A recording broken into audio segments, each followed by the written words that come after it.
मानव अपने संकट को प्राप्त इसलिए हो रहा है कि कोई किसी की मानने वाला नहीं है। मानेगा थोड़ी देर के लिए और मान करके जब ही अपने में बदलेगा तो भूल जाएगा।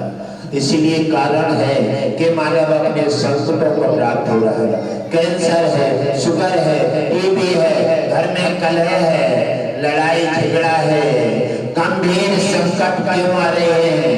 क्योंकि हम अपना कर्तव्य का पालन नहीं कर पा रहे हैं। मानव जीवन जो तुम्हें मिला है, ईश्वर ने आपको पवित्र धरोहर दे करके और एक जिम्मेदार बनाकर भेजा है, लेकिन आप सबने अपनी जिम्मेदारी का पल्ला झाड़ दिया है। इसलिए जब आपने अपनी जिम्मेदारी नहीं निभाई है तो देवता भी अपनी जिम्मेदारी नहीं निभा पा रहे हैं। क्योंकि देवता का तुम्हारा हेल मेल के साथ जब काम काज चलेगा तो सब कदम से कदम मिलाकर काम करेंगे और तभी सबका कल्याण। और उन्होंने कहा कि गुरुदेव संकट आने वाले से बचा लीजिए। आप बचाने के लिए बहुत प्रयास करते हैं, लगातार दरबार में, सत्संग में, हर जगह और लाख प्रकार के भी प्रेम के माध्यम से भी समझाने का प्रयास करते हैं और आप समझाते हैं, लगातार अपना समय खर्च करते हैं, लेकिन जनता जो है सुनती है इधर और इधर निकाल देती है। निकालने में जनता संकट और गरीबी और बीमारी का निवारा बन जाती है, फिर बार बार सिर पटकती है और जब वो संकट उसकी कलाई पकड़ के उसके अंदर धस जाता है, फिर बार बार जगह जगह जाकर के फरियाद मांगती। गुरुदेव ने भगवान विष्णु से कहा है कि हे नाथ, आप तो सर्वव्यापी हैं और आप तो दुनिया के पालनहार हैं। जब भी इन्हें संकट आता है, जब इनकी बुद्धि विपरीत हो जाती है, जब हानि होने लगती है, तो फिर आपका एक गुणगान किया जाता है और आप तो सुरक्षितक हैं। दुनिया में सबकी रक्षा करने के लिए आप धरती पर सभी नाना प्रकार से साधु संत महापुरुषों को उतारते रहते हैं और जब जब धरती पर साधु महापुरुषों पर, ब्राह्मणों पर अत्याचार होता है, तब आप अलग अलग रूपों में अवतार लेकर के उनकी सहायता करते हैं।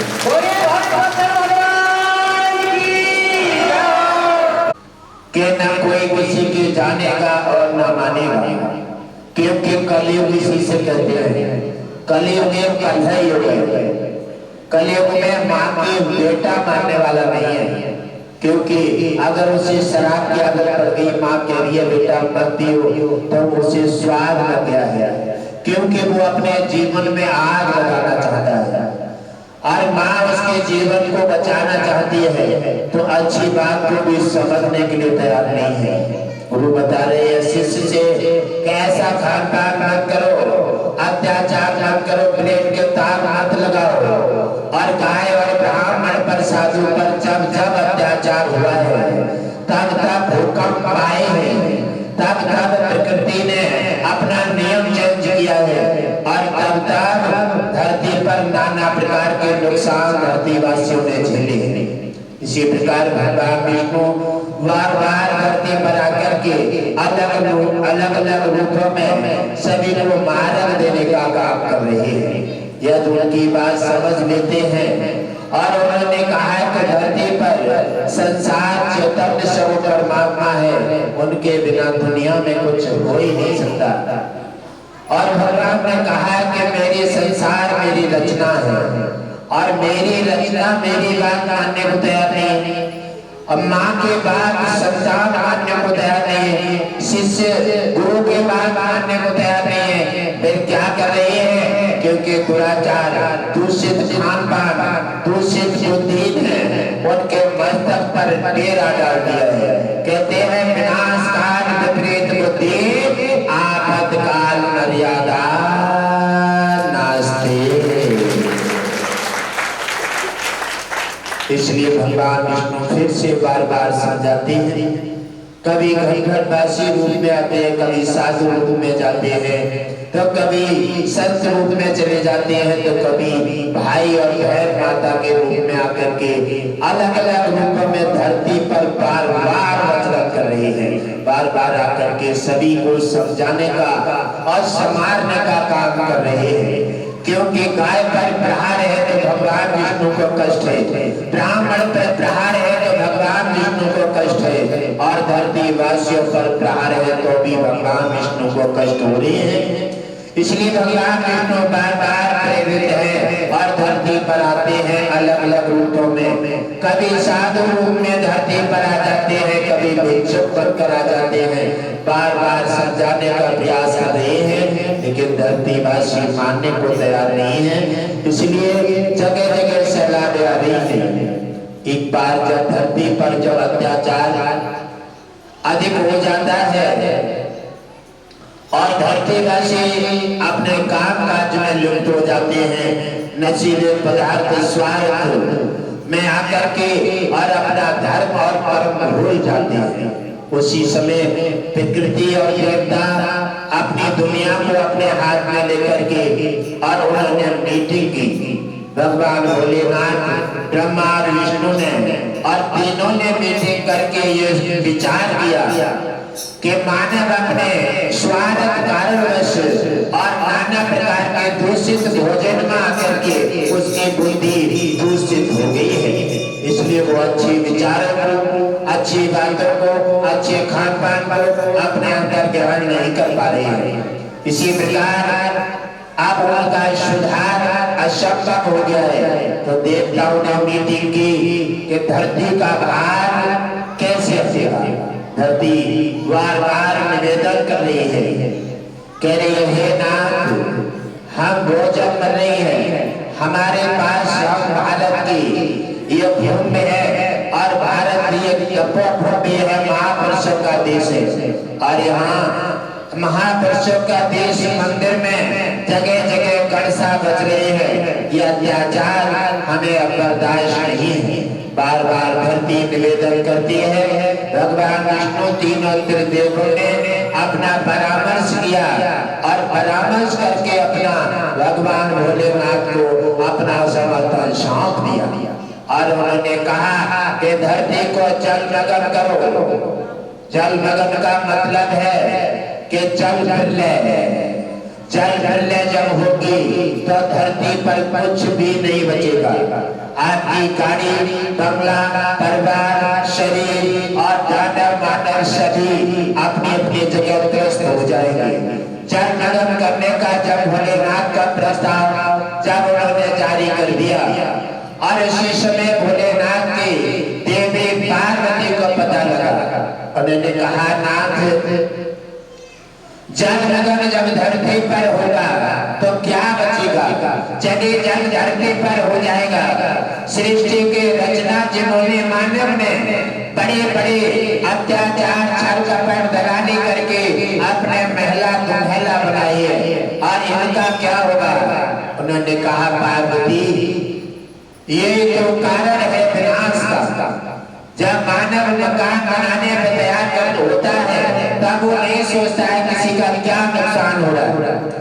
अगर वो अपना स्वार्थ के लिए जब आगे बढ़ता है तब कुछ नहीं सोच पाता है। ऐसे ही अपराध बढ़ते बढ़ते अनन्य अपराध हो जाते हैं। तो हे उमा, धरती बार बार निवेदन कर रही है कि हम गजब से दब रहे हैं। हे नाथ, भगवान विष्णु हमारी सहायता कीजिए। और इसी समय ब्रह्मा के पास जब प्रस्ताव आता है तब ब्रह्मा का भी मस्तिष्क बदल गया, क्योंकि ब्रह्मा सृष्टि रचने वाले हैं। जैसे माँ और पिता के सामने कोई भी नुकसान होता है तो माता पिता का हृदय और मस्तक अपना अमर स्थान छोड़ देता है। ऐसे ही ब्रह्मा बार बार उनका मस्तिष्क काम नहीं कर रहा है कि धरती जलमग्न होगी तो धरती पर मेरी रची हुई सृष्टि सब बेकार हो जाएगी। और उसी समय उनका मस्तिष्क काम नहीं कर रहा है और उन्होंने अपने पुत्र और जाकर के देव ऋषि नारद का आह्वान किया। देव ऋषि नारद जब आह्वान से उनके पास आते हैं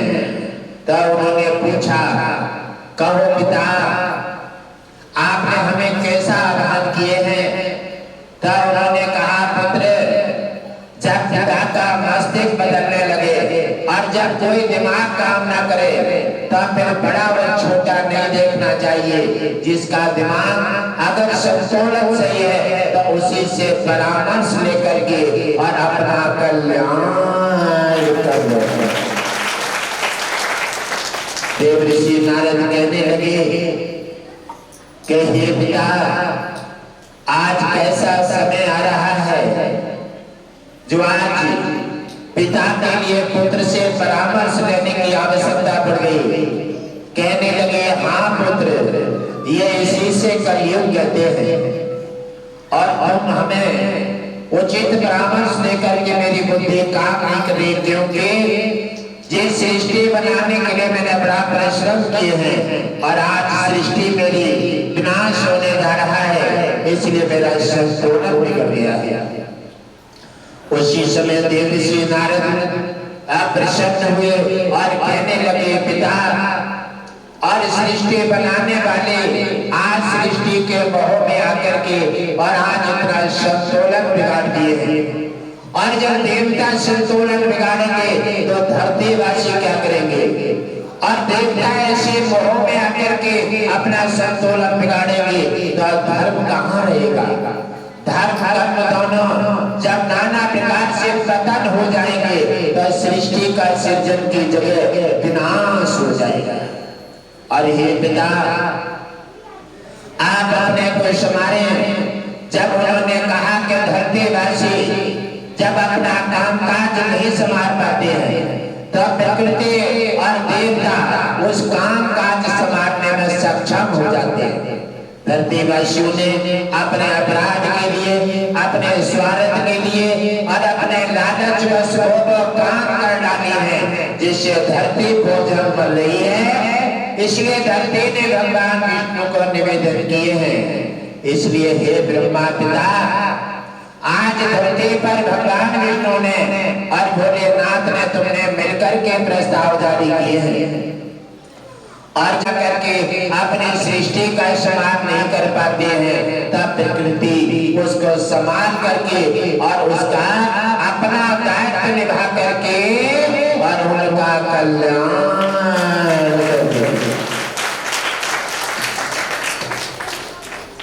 तब ब्रह्मा ने कहा, हे पुत्र, सब दुनिया तो लेने चली जाएगी और बड़ी मुसीबत से मैंने इस दुनिया की रचना की है। जब धरती पर नुकसान होता है तो धरती वासियों के नहीं, ब्रह्मा को भी बहुत कष्ट होता है, क्योंकि ब्रह्मा तुम्हारा एक पालक है और उन्होंने सृष्टि बनाने में अपनी भूमिका निभाई है। और कहने लगे, सब तो चले जाएंगे, चलो कोई बात नहीं, लेकिन धरती पर मेरा एक पुत्र है मनु, और मनु का क्या होगा? तो देव ऋषि नारद ने कहा, वाह पिता, आप एक मनु की चिंता कर रही हैं, एक देवता होते हुए आप तो संसार के पिता हैं और आपको केवल दुनिया की चिंता न होते हुए आपको मनु की चिंता हो रही है। आपको तो सभी के प्रति सामान्य व्यवहार होना चाहिए और आप देवता होकर के पक्षपात करेंगे, इसीलिए अपराध धरती पर असीमित हो जाएंगे, तो इसीलिए धरती पर हानि होगी, इसीलिए सुधार नहीं हो पाएगा। हे ब्रह्मा पिता, तब उन्होंने कहा, तुमने जो मुझे मार्ग देने का जो कार्य किए हैं, हे पुत्र, आज तुमने मेरी तमाम संकट दिमाग में अपने तरफ रख करके और मेरे हटा दिए हैं। और हे पुत्र, आपने अपने कर्तव्य का पालन किया है। जब माता पिता का संतुलन बिगड़ जाए तो अच्छी संतान, अच्छी पुत्री, अच्छे पुत्र जाकर के माता पिता को संतुष्टि सद्मार्ग दे करके और उनको सद्बुद्धि प्रदान करें और पुत्र अपना फर्ज निभाए, पुत्री अपना फर्ज निभाए, धरतीवासी अपना फर्ज निभाए, तब देवता अपना फर्ज निभाएंगे और तब सबका कल्याण होगा।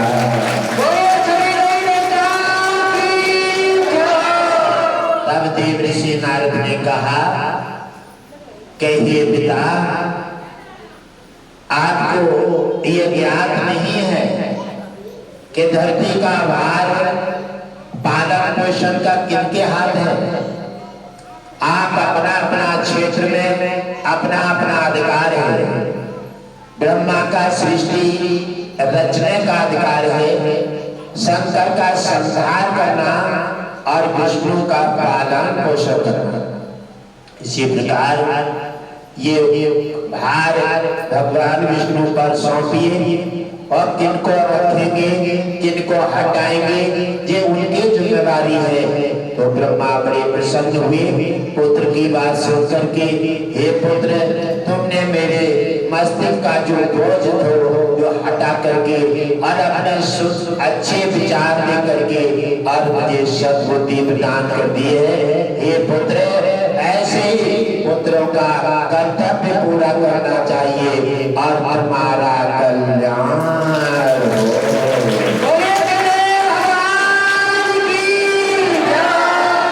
उसी समय ब्रह्मा ने अपने पुत्र को आशीर्वाद दे करके और देवर्षि नारद अपने चिंता लेने को धरती पर आ जाते हैं। उधर भगवान विष्णु ने बार बार अपनी लक्ष्मी से कहा कि हे लक्ष्मी, अब मुझे धरती पर जाने का समय आ गया है। मेरा मत्स्य अवतार होगा और मत्स्य अवतार के समय पर धरती जो जलमग्न होगी और मुझे धरती पर कुछ बीज बचाकर रखना है, क्योंकि धरती दुनिया फिर कैसी एक एक पक्षियों का जोड़ा। और कहने लगे ये फिर मेरा क्या होगा। लक्ष्मी ने कहा, ये नाथ, आप तो धरती पर चले जाएंगे, फिर मेरा क्या होगा। तो उसी समय लक्ष्मी को भगवान विष्णु ने अपने शरीर में स्थायी उन्होंने स्थापित कर दिया और कहा, लक्ष्मी तब तक मेरे अब अंदर शरीर में निवास करें और हम धरती पर जाना अनिवार्य है, क्योंकि धरती और ब्राह्मण बार बार प्रार्थना कर रहे हैं, ये भगवान विष्णु आप मेरी सहायता कीजिए और आप धरती पे आकर के अवतार लीजिए। उसी समय भगवान विष्णु ने आकर के धरती पर मत्स्य अवतार धारण किया और छोटी सी मछली बन जाते हैं। उधर मनु स्नान करने जा रहे हैं और जब सूर्य देव को जल चढ़ाने के लिए जब अपनी उजली में जल लेते हैं तो कोई मछली उनके हाथ में आ जाती है। जब मछली हाथ में आई उन्होंने कहा कि ये मछली कहां से आ गया। तो उसी समय मछली को जब वो छोड़ने के लिए तैयार होते हैं तो उसी समय आवाज आती है कि हे मनु, हे महाराज, मेरी सहायता कीजिए। आवाज आ रही है, कहने लगे जी आवाज कहां से आ रही है। और आवाज मछली के अंदर से आ रही है कि मैं आपके हाथ में हूं और मैं एक छोटा आकार है और बड़ी मछली छोटी को खा जाती है। अगर आप मुझे यहाँ छोड़ देंगे तो हम सुरक्षित नहीं है। इसलिए हे राजा, हे महाराज, मुझे यहाँ मत छोड़िए। फिर आप कहाँ सुरक्षित रहेंगे। आप अपने कमंडल में मुझे सुरक्षित कर दीजिए। कहने लगे मुझे इससे कोई आपत्ति नहीं है। और मनु ने उस मछली को अपने कमंडल में स्थान दे दिया और कमंडल लेकर के जब घर के बातें चले जाते हैं। जब शत्रुपा ने देखा कि महाराज आज ये मछली कहां से लाई गई, कहने लगे क्या बताऊं शत्रुपा, ये मछली का मुझे समझ में नहीं आता है। मैं सूर्यदेव को जब चढ़ाने को तैयार हुआ तो ये मेरी उजली में आ गया और जब मैंने इसे छोड़ने का प्रयास किया बार बार इसने आवाज देकर के निवेदन किया कि हमें बड़ी मछली खा जाएंगे, हम सुरक्षित नहीं हैं, हमें सुरक्षित रखिए अपने कमंडल में। इसलिए इसकी आवाज सुन करके मैं ले आया। और घंटे 2 घंटे जब हो जाते हैं तो इतना आकार बढ़ गया कि मछली अब कमंडल में भी नहीं आ रही है, मछली कमंडल में भी नहीं आ रही है। उसी समय फिर कह रही है, हे महाराज, मेरी इस कमंडल में दम घुट रही है और इसे निकाल करके मुझे सुरक्षित जगह पर पहुंचाइए। कहने लगे, अब इसे कहा तो बड़े बातों में जल भर के मछली को जब छोड़ते हैं, रात भर में मछली का इतना बड़ा आकार हो गया कि वो उठाना मुश्किल हो गया। मनु और शत्रुपा दोनों एक चक्कर में आ जाते हैं। कहने लगे, महाराज ये कोई मछली नहीं है, ये इतनी जल्दी जल्दी अपना आकार बढ़ा रही है, ये कोई चमत्कार है। मनु ने कहा, अरे धरती पर तो भगवान विष्णु अलग अलग चमत्कार करते रहते हैं, कि चलो अब इसे यहाँ पर कोई सुरक्षा नहीं दे सकते, अब इसे सागर में ही सुरक्षा देकर के सुरक्षित रह पाएगी। तो राजा उसी समय ऋषि मनु लेकर के और मछली को सागर की तरफ बन जाते हैं, और सागर में जब मछली को छोड़ते हैं और छोड़ते छोड़ते मछली इतना आकार बढ़ जाता है कि सागर भी छोटा पड़ गया। उसी समय मनु जल में खड़े होकर के देख रहे नजारे और कह रहे हैं, हे मेरे भगवान विष्णु, आप जो भी हैं आप दर्शन दीजिए, आपके दर्शनों के लिए मेरी आंखें तरस रही हैं। हे मेरे जो भी हैं आप दर्शन दे करके और मेरा उद्धार कीजिए। मनु ने आंखें में आंसू भर के जब निवेदन किया तो भगवान विष्णु मत्स्य अवतार में ही जल में खड़े हो जाते हैं, और भगवान विष्णु को उन्होंने प्रणाम की और कहा, नाथ, ऐसा आपको ये रूप धारण करने की क्या आवश्यकता पड़ गई? तब उन्होंने बताया, हे मनु, अब धरती पर जल मग्न होने वाला है, कोई नहीं बचेगा। इस समय एक नाव तैयार कर देते हैं, उस नाव में एक एक पक्षियों का जोड़ा और सभी सर्पों का जोड़ा, सब तरह के बीज इस नाव में स्थापित करने, जिससे आगे सृष्टि बढ़ाने में कोई दिक्कत न हो। और कहा सब ऋषियों को, क्योंकि सबसे बड़ी आवश्यक है संसार में गुरु। अगर गुरु नहीं होगा तो ज्ञान नहीं मिलेगा, और ज्ञान नहीं हुआ तो दुनिया शैतान हो जाएगा। उसी समय जलमग्न होगा और उसी समय हमारा मछली का रूप होगा।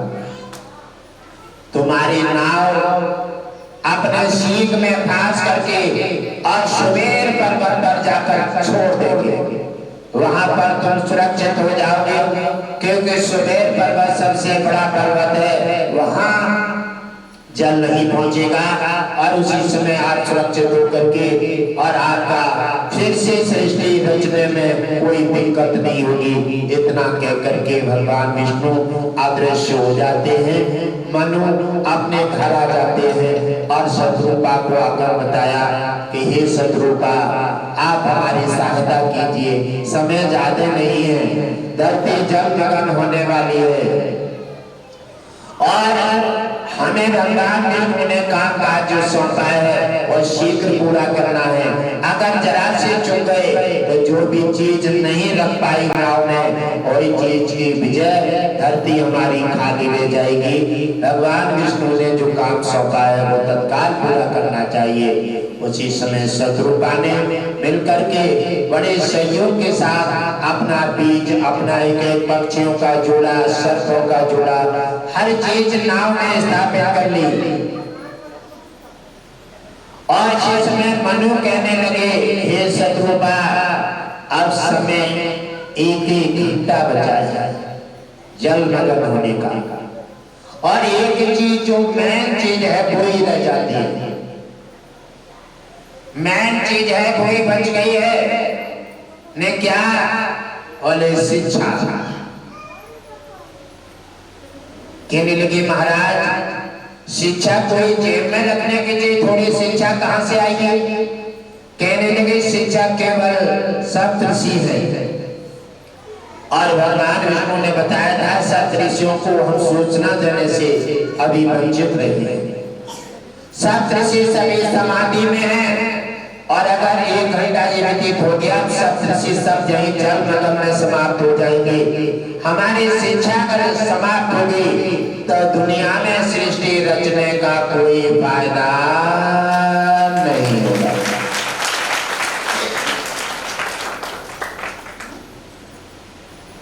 उसी समय उन्होंने कहा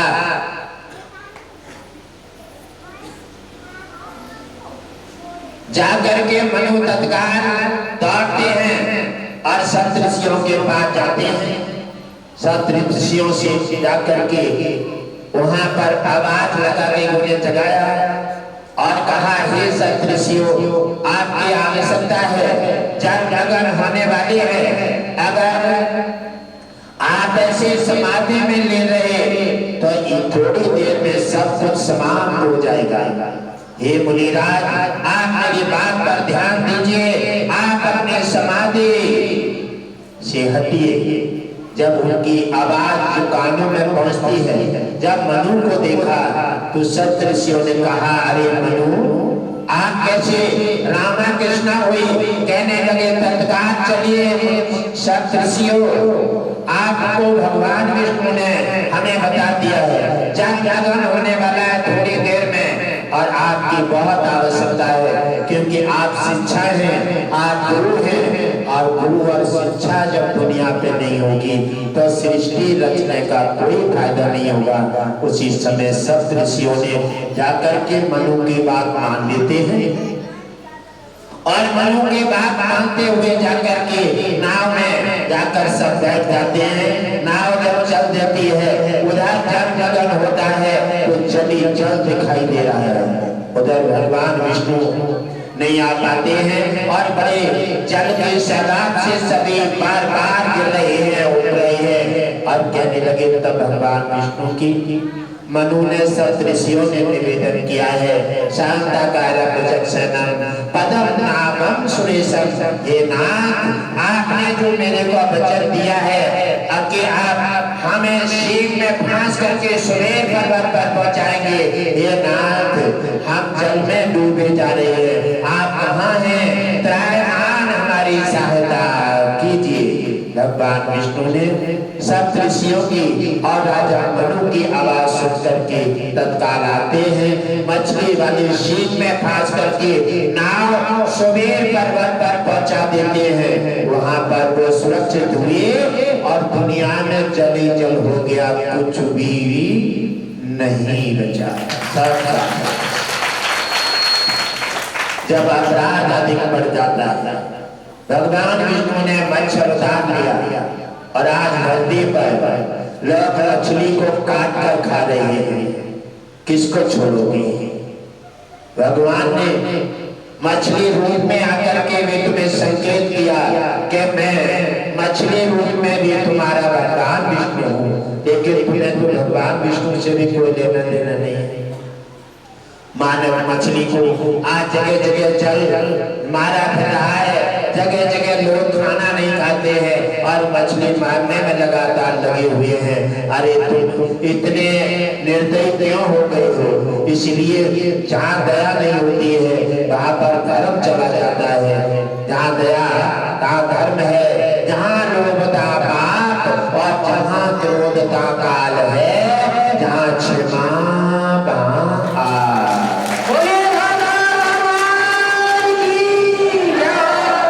तो भगवान विष्णु ने भी दिखाया कि मैं अच्छा अवतार में भी आया और धरती पर धरतीवासी उन्हीं का अंश, उन्हीं का परिवार, उन्हीं का हिंदू मछली को मार करके काट कर खा जाते हैं। भगवान विष्णु बैठे देख रहे हैं कि ये मेरे पर भी चाकू जमा रहे हैं।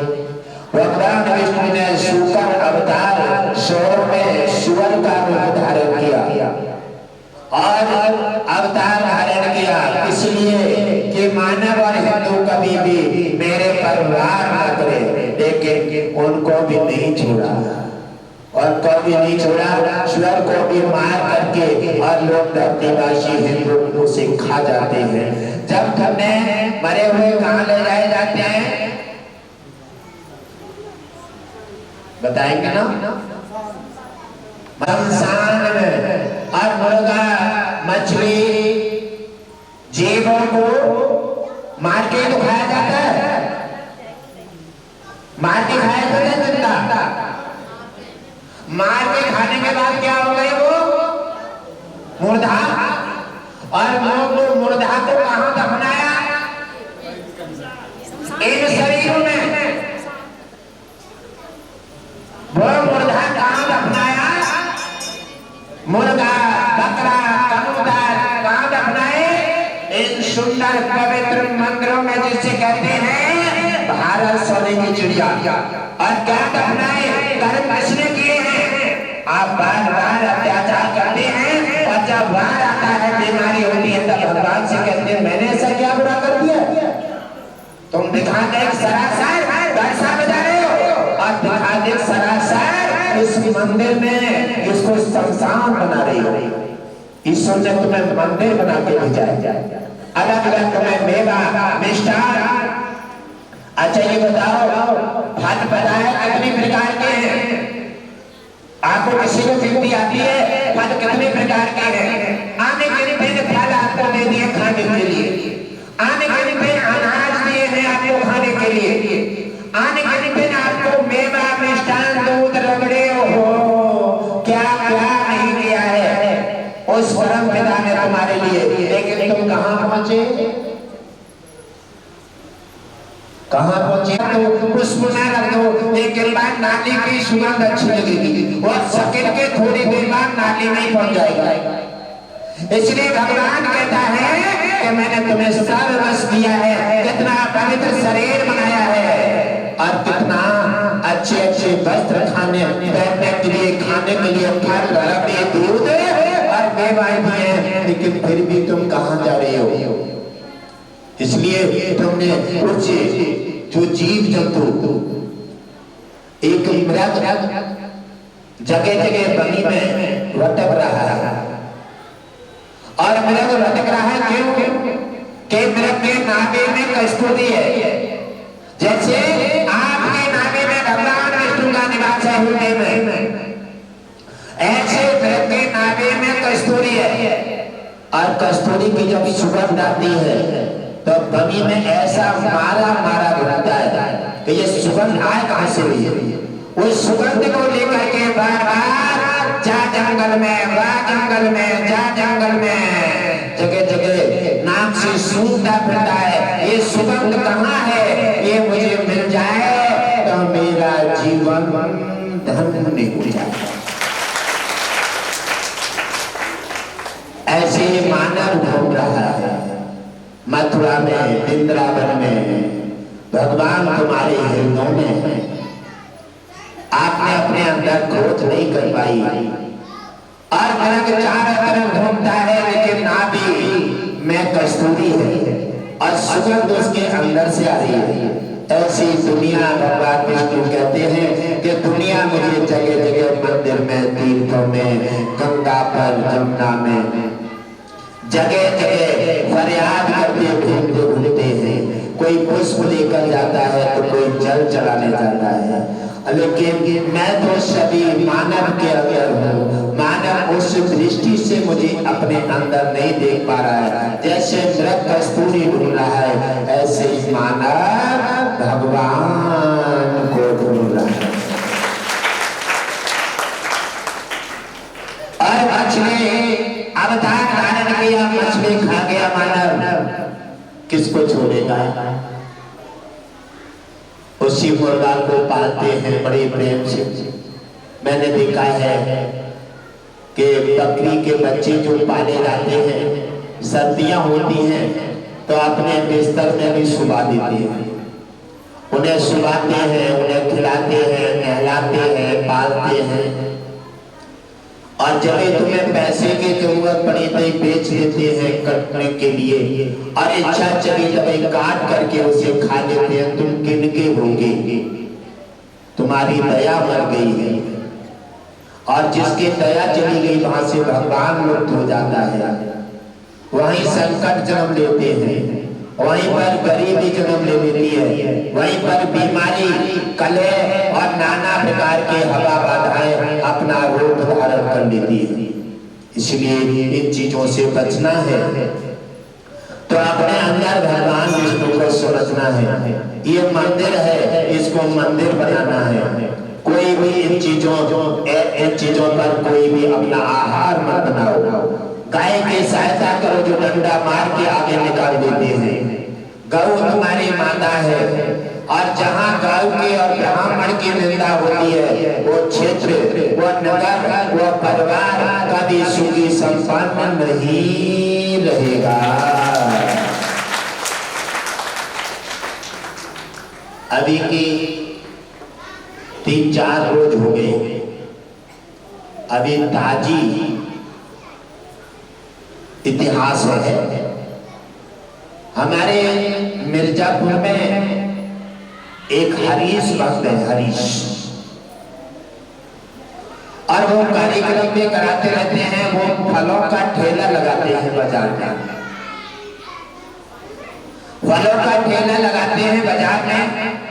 और उस दिन उन्होंने पपीता लगाए थे, पपीता, और पपीता लगा करके वो थोड़ी सी उनकी नजर हटी हुई। नजर हटे इतनी देर में एक गाय आ गई और गाय ने अपना मुंह लगाया और पपीता का ठेला सा उल्टा कर दिया। पपीता रोड पे मारे पड़े। एक गाय ने सबका इंतजाम कर दिया। एकदम देखा उन्होंने, अरे ये क्या हुआ?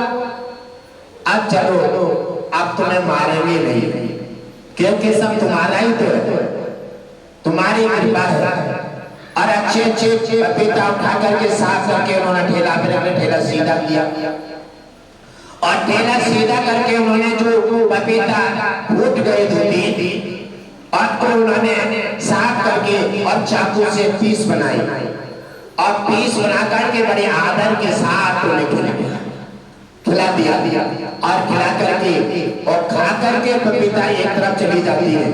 और जो अपने दुकानदार थे तो कह रहे थे देखो ये पागल हो गया, पागल, ये गिरा देगा कल को, ऐसा जिसका ठेला गिराया कल मेरा गिराएगा।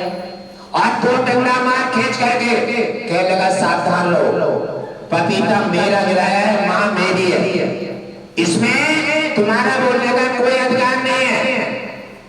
कोई बात नहीं, गाय पपीता खा करके चली जाती है और सब दुकानदार अपने अलग अलग बातें कर रही हैं और मुस्कुरा रही, कह लगे ठीक रहे, तुम्हारा तो जो फायदा होगा।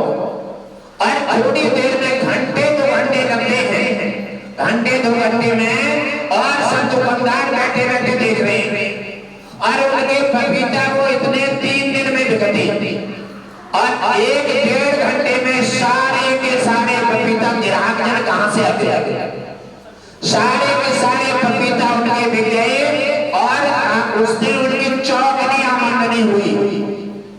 और उनके जब पपीता बिक गए, काऊ के बिके ही नहीं, सब रखे पड़े ऐसे, तो कहने लगे देख लिया, गाय को हमने मारा नहीं और गाय हमारी माता है, पपीता खिलाया, आदर किया, देखो तुम देख रहे हो कबूतर की तरह बैठे बैठे, और देखो हमारे सारे पपीता बिक गए, आज चौगनी आमदनी हुई है। ये है गौ माता का आशीर्वाद।